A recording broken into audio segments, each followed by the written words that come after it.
In today's news, jail for the Mercedes driving rogue trader who lied about being an approved electrician while living a life of luxury. The electrical contractor paralysed after a fall warns the trade to take health and safety seriously. And in one of our biggest competitions ever, we have over 100 prizes to give away. Welcome to Electrical News Weekly in association with Schneider Electric. Whether you're listening in the van, on site or down at the wholesale counter, I'm Joe Robinson and I've been through the best of the electrical industry news to save you the trouble. And as always, if you think you spotted the two words I've been challenged to slip into today's show, comment them below for the chance to win a prize. A Portsmouth rogue trader who claimed to be an approved electrician has been locked up for 9 months. Portsmouth Crown Court Judge David Melville sentenced 35-year-old builder Sam Hart of Langley Road, Portsmouth, to the stretch in prison after he claimed to be a member of the NICEIC while delivering what was described as appalling workmanship. He left his customers thousands of pounds out of pocket and has been ordered to pay back nearly £45,000. The court heard that Hart had left a trail of devastation after he started trading as Mac and Hart Developments Limited. Work on a loft extension and a rear extension failed to comply with building regulations, leaving homeowner Deborah Parish with a bill of £11,000 to fix the work. Hart then formed another company, Harkins Construction Limited, and agreed to work on a full refurbishment of a property in Fareham in Hampshire. But the work was never done, and he diverted the deposit to help with the liquidation of his previous company. Meanwhile, Hart is said to have had a luxury lifestyle, regularly hiring Mercedes and BMW cars to drive around Portsmouth. Judge Melville described it as a most appalling series of events. Hart pleaded guilty to 6 offences contrary to the Consumer Protection from Unfair Trading Regulations of 2008, contravening requirements of professional diligence, failing to provide cancellation notices, and the unauthorised use of NICEIC and GasSafe logos. He was also disqualified from being a company director for 5 years. We'd like to remind householders that all work needs to be conducted by a qualified professional and be compliant with all the latest changes to the 18th edition of the wiring regulations. Now, to help you keep up with those changes, Schneider Electric have produced a really useful ebook. This details the updates to the 18th edition as well as the latest products to help installers comply. The amendments include changes to special location installations, including solar and electric vehicle systems, prosumer low voltage electrical installations and the need for systems that can both produce and store energy, installation requirements for fire risk buildings, including escape routes and cabling, and removal of the CRL calculation and the increased need for surge protection. Nico van der Merwe, Vice President of Home and Distribution UK at Schneider Electric, sees the changes as a great opportunity for the electrical industry, and he believes that the company's lineup of products will support the trade in complying with the latest regs. In other news, new Prime Minister Liz Truss has been warned that she has to act now to avoid a crisis in the electrical industry.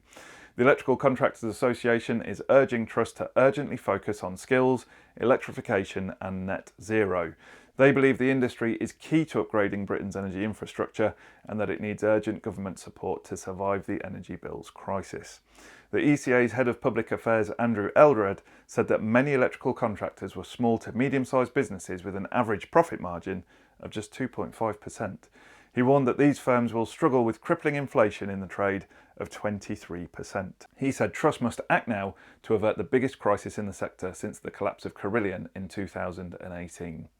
Whatever help Liz Truss gives, the industry and the ECA have already taken the initiative with electrical safety this month. They've got behind the Safe4 September campaign, which is a push to raise awareness of the importance of safe isolation and the steps that electricians should take to ensure they're working safely at all times. Backing the campaign are the ECA and Select and brands like Test Instrument Solutions. We're backing it too in the usual eFIXX style with a giveaway. We've got 100 mini safe isolation kits to give away to anyone who completes our special safe isolation CPD during the month of September. It's a video-based CPD which could save your life, so what are you waiting for? Check it out after this episode. I've put the link in the show notes. If you're way ahead of the curve and have already got a CPD certificate from our video, you can win one of 10 voltage and continuity testers from Test Instrument Solutions. These are really cool bits of kit because they have a built-in proving unit. Simply post your CPD certificate on Instagram and tag us in. Again, for all the details, click on the link in the show notes. Still on health and safety, an electrical contractor from Norfolk who had a life-changing work accident has launched a campaign for better health and safety in the workplace. While wiring a building in 2018, Sean Garrett fell from a stepladder through an open flooring hole and 3 metres onto the floor below. He suffered 4 fractured ribs, a fracture to the front of the skull, broken nerves to the nose, a broken backbone in 3 places, and a broken spinal cord which left him paralysed from the waist down. He has no feeling from the waist down or sense of body temperature, no thirst, and he never feels hungry. He has extreme lower back pain and has to take over 150 tablets a day. 4 years on, he now feels ready to raise awareness of the importance of health and safety. Garrett says he gets very frustrated over electricians who lack PPE or haven't thought of their safety while completing their daily works. He says that he will be happy if he can get his message across and stop some people from getting into accidents. He plans to raise money for the Electrical Injuries Charity and the East Anglian Air Ambulance.